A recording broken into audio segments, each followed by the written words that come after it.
I'm Gary, and this is Coasting with Culture, which is all about combining theme park visits and riding roller coasters with various cultural experiences around the world.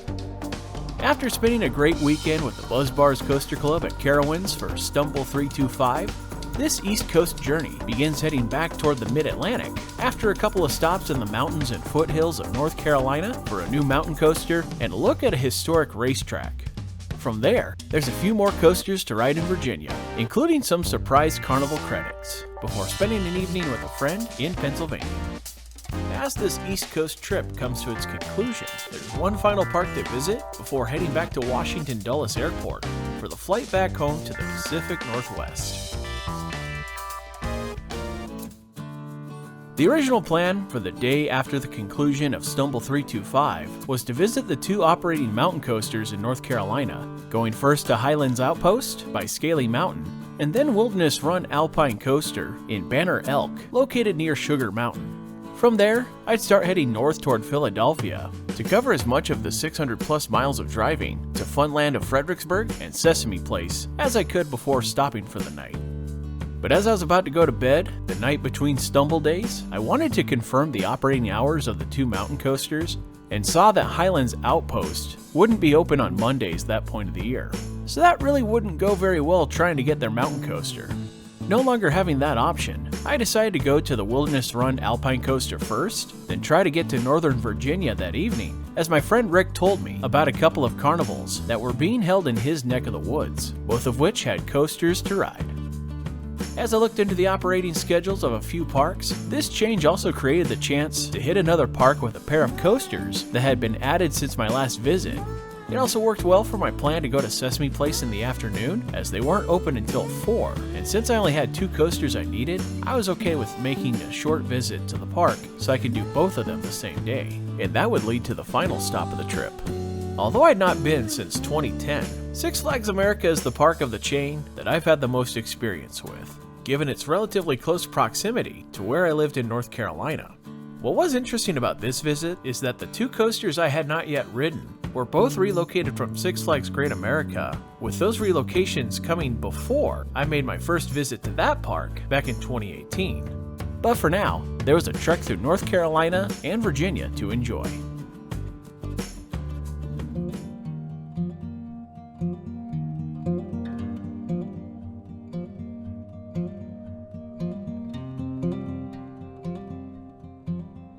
It was a cool but sunny day heading into the Carolina mountains, making for a great time to hit Wilderness Run, which might be at one of the nicest facilities for a standalone mountain coaster, as they also have a small cafe with outdoor dining space to hang out if you're not among those in the group who are riding. They also have a decent variety of items in their gift shop, and they were adding additional activities, including a large climbing structure.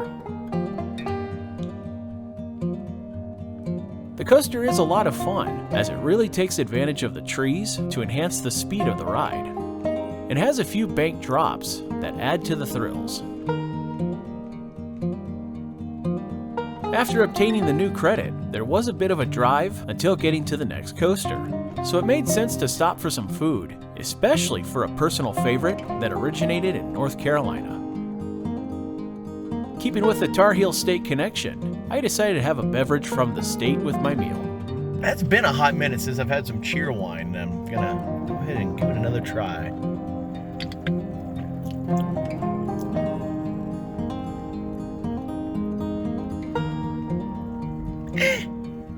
Not terrible. Not my cup of tea per se, but when in North Carolina. Those Cajun seasoned fries, on the other hand, were as good as I remember them being in the past. The routing to the next coaster led to passing through North Wilkesboro, home to one of the most historic motorsport locations in the state. I decided to take a detour off the highway to pay a quick visit to the defunct North Wilkesboro Speedway, which last held a NASCAR Cup Series race back in 1996. Unfortunately, there was signage warning people not to enter the area, and while there are those who go to abandoned places quite often, the presence of vehicles told me I probably wouldn't be alone if I tried, so I kept to the outside, driving along the outer perimeter where I could. The grandstands of this historic facility, which had been part of the Cup Series when it started in 1949, had definitely seen far better times. But the uniqueness of the track, having a slight uphill and downhill on the front and back stretches, would have been neat to see if it were possible to access. As someone who used to watch NASCAR fairly regularly when I lived in North Carolina and Florida, it's cool to see that efforts are being taken to help revitalize the track, and it'll be hosting the 2023 NASCAR All-Star Race. After the detour of nostalgia, I drove the next few hours into Virginia, eventually making a quick stop at Funland of Fredericksburg. This wasn't my first time at the Family Entertainment Center, as they once had a small coaster called Jetstar, which has since relocated a few times. However, it has changed quite a bit since my last visit, with a more modern arcade and a large ropes course structure above the majority of the complex. But the reason for this stop was the newer coaster that they had since added, an SBF Visa spinner known as Twist and Shout. One thing that I thought was really cool that the park did was offering a texting service if there was a ride you wanted to enjoy that didn't have an operator there at the moment. While I didn't have to try it out since there was one for the coaster, it would be neat to see other places add this service as well, especially for those slower days where they may not have as many members of the staff available. From there, I went on to catch up with my friend Rick at the Prince William County Fairgrounds, which was hosting a spring carnival with rides provided by Reithofer Shows. The main reason for coming to this carnival was that they had a coaster called Iron Dragon. I took this one solo, as Rick had ridden it a few days earlier. The next coaster, however, he needed as well, and that one was located at the Manassas Mall as part of a different carnival presented by Powers and Thomas Midway Entertainment. The coaster they had was one of those interesting pseudo-launch coasters, and you could tell this one was fairly new because they hadn't even finished taking the protective wrapping off the lap bars from when the ride was shipped.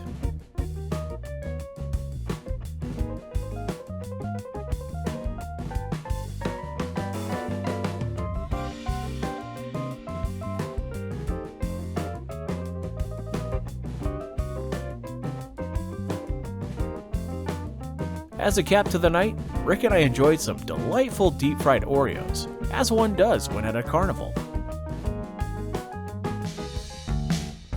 Because of not going to Highlands Outpost since they were closed the day I originally planned to go, I saved a decent bit of time. Six Flags Great Adventure happened to be open for their spring break, which allowed me to add a stop there for the trip.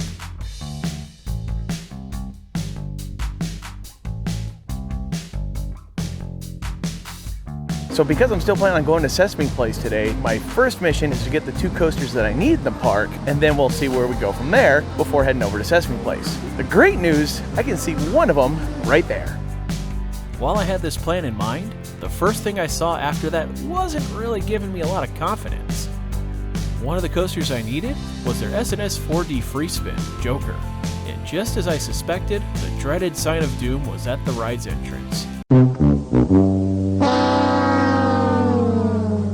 Making this the second of the 4D free spins to be missed on the trip.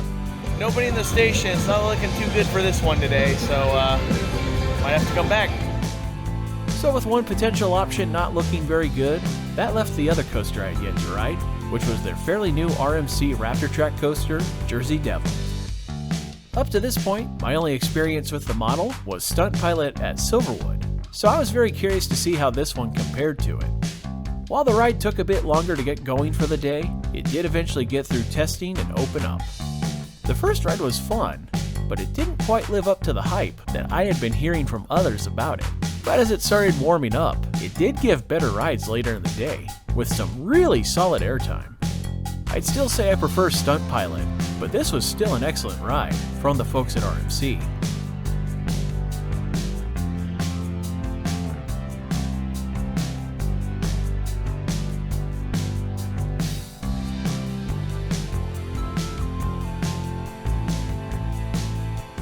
At that point, I decided to grab lunch and a drink, enjoying a blonde ale from Ashbury Park Brewery, which was quite nice. And just as I was finishing up, I spotted Marty walking by, who was on a theme park tour in the US from New Zealand, and had previously hung out with our crew when we were at Busch Gardens, right before Stumble 325. So we hung out together for a few hours, enjoying some of the hits of the park, including Nitro, the B&M Hypercoaster that continues to provide some fun floater airtime that the model is known for, especially on the last bunny hills.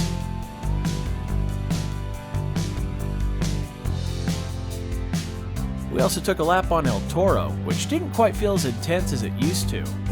That could have been a potential combination of the maintenance issues the ride has been having the past couple seasons, and because of how much more insane coasters have been getting lately.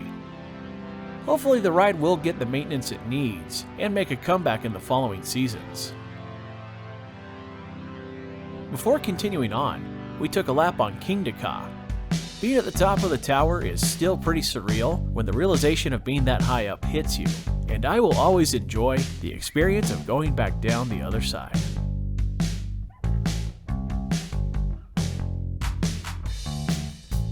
After those rides, I continued on over to Sesame Place, which is one of the Pennsylvania parks I'd yet to visit. And I was joined by my friend Nicole, who you may remember from my first visit to Nickelodeon Universe and American Dream the year before.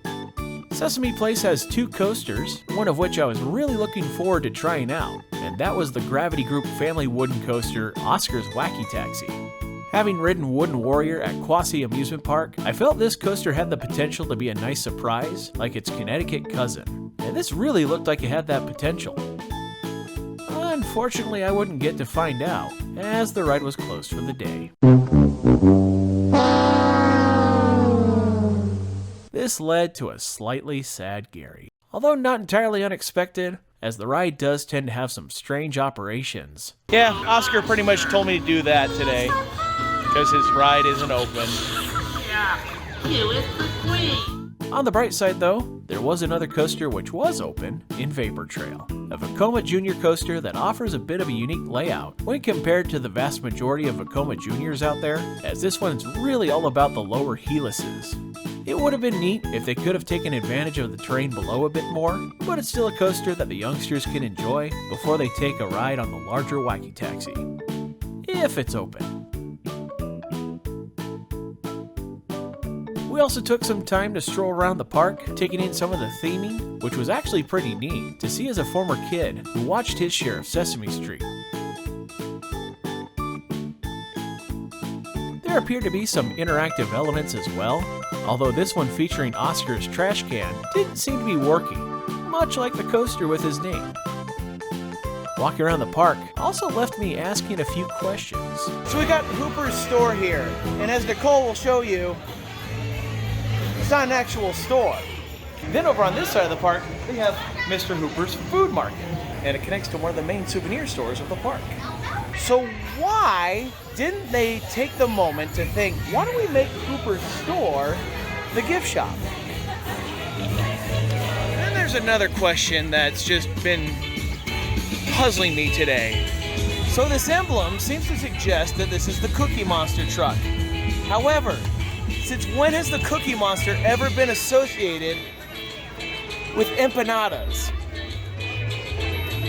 Like, is that what he has for dinner before he gets his cookies or something? Is that something his mom made him eat? I don't know, I'm just confused. Has Sesame Street changed that much since I was a kid? Like even here, he's got a cookie in his hand, not an empanada. He's not the empanada monster, it's the Cookie Monster. I'm so confused. While those questions may not get solved during this visit, it was pretty easy to tell that the markings on the ground were for parades. And it just so happened that a parade was being held before closing time at the park.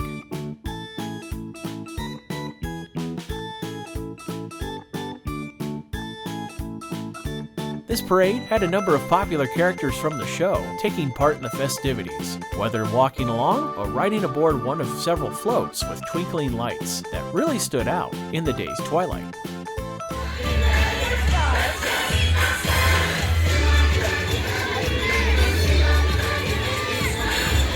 A Hooper's store float? But they couldn't make an actual Hooper's.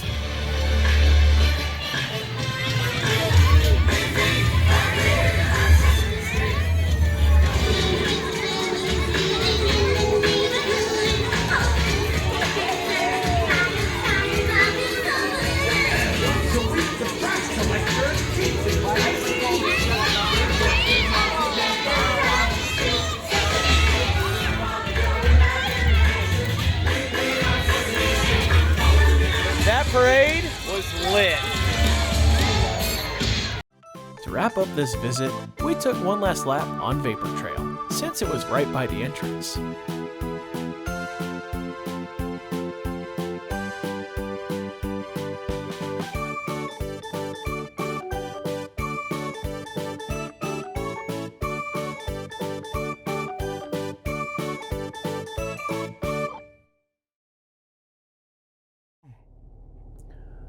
So behind me is probably the fucking nastiest hotel I've ever stayed at. The Quality Inn in Newcastle, Newark area of Delaware. I've never, ever stayed at a place that had ants crawling on the wall. There was mold all over the sink. There was damage to all sorts of things, burn marks on the blankets. The hallway had ripples in the carpet and it looked like it hadn't been vacuumed in a while. Like, I generally try not to be too critical when it comes to hotels because, you know, sometimes you want to stay on the cheap, but my God, this place is just awful. And they're also not serving breakfast right now because of the pandemic, which, frankly, they probably shouldn't be serving breakfast because of how terribly they keep this place.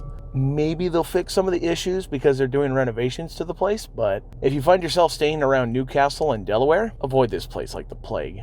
I thought that going to Six Flags America was going to be like the standard setter of the day, but waking up and realizing what a mess this place is, whoo boy, like I must have been exhausted yesterday because there's a lot of stuff I did not notice when I went to sleep. But hopefully this means it's just the start of a good day. There was certainly a bit of time to get past that experience, as I took a bit of a detour to get to Six Flags to try and avoid the massive amount of tolls, but also for the sake of going a different way, as I never got across the bay that sits between eastern and central Maryland. After a couple hours, I arrived to Six Flags America, and at first glance it seemed like it might be a pretty busy day.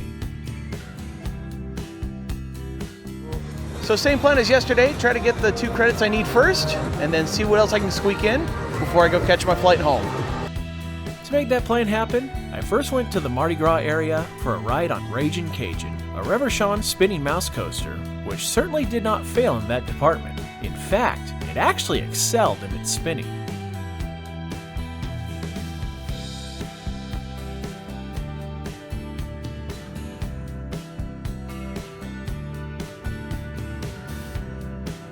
Whew.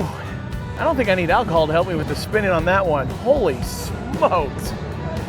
The other coaster I needed was Firebird, the B&M coaster that was converted from stand-up to floorless. And I have to say, this was a bit of a rougher ride, with the head bouncing it gave going through some of the transitions.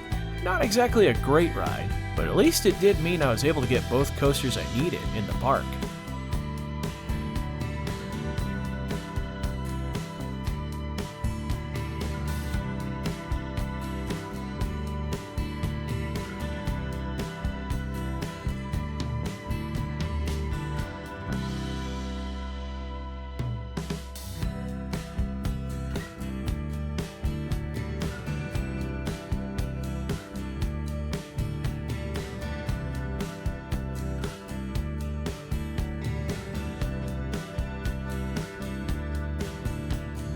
The rest of the visit was spent enjoying a few coasters I had ridden numerous times during prior outings. It was nice to see they'd done some recent track work on their GCI wooden coaster, Roar. While the rest of the coaster had its rough patches, the recently worked on portion of the ride felt fairly smooth.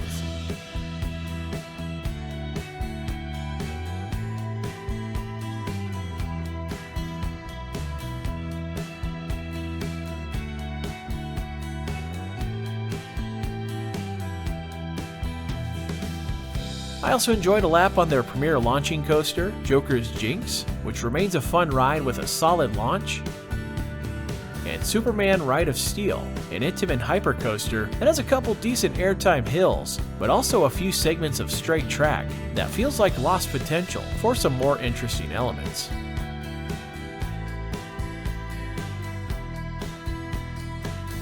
I did try to grab a ride on Batwing, however it closed for technical difficulties right as I was about to ride. Save for this though, the park did pretty well in keeping the rides open throughout the day.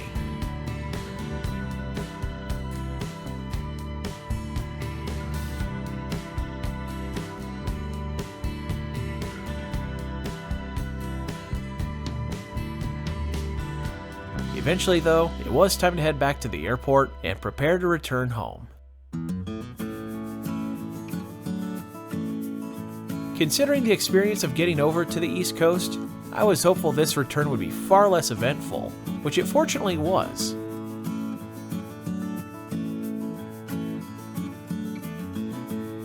While United's lack of legroom was ever present on this flight, at least there was an empty middle seat to make things a little bit more comfortable.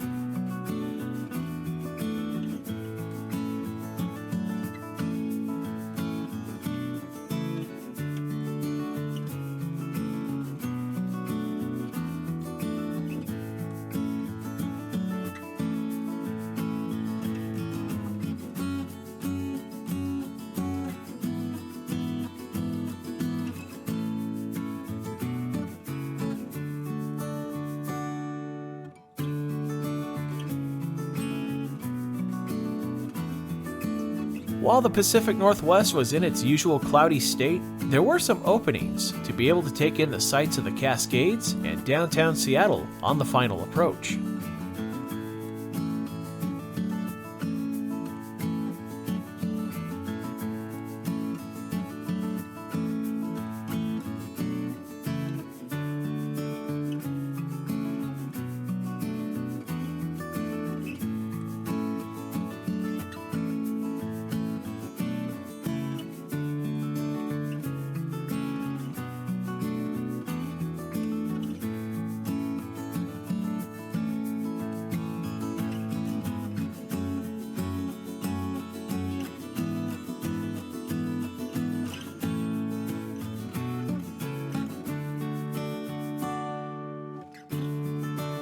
After a ride on the light rail and the bus back up to Everett, this East Coast trip was complete. It was a great time getting to revisit a number of parks I hadn't been to in some time, and was made even better by having the company of fellow members of the Buzz Bars Coaster Club in the first half. Don't forget the links in the description for more information about the club and the excellent videos created by Allison of the events. Check them out, and hopefully we'll see you at a Buzz Bars event in the future. While the end of an adventure can be a bummer, it does often lead to anticipation for the next one, which may come closer than one might expect. And I look forward to sharing those future experiences with you here on Coasting with Culture. Thank you for watching this Coasting with Culture video. If you enjoyed it, please give it a thumbs up and click the subscribe button below to see future videos here on YouTube, like these ones which you may enjoy as well. Additional content can be found at coastingwithculture.com, and you can also follow Coasting with Culture on Facebook, Instagram, and Twitter for announcements, previews, and updates. Thanks again for watching, and until next time, take care and safe travels.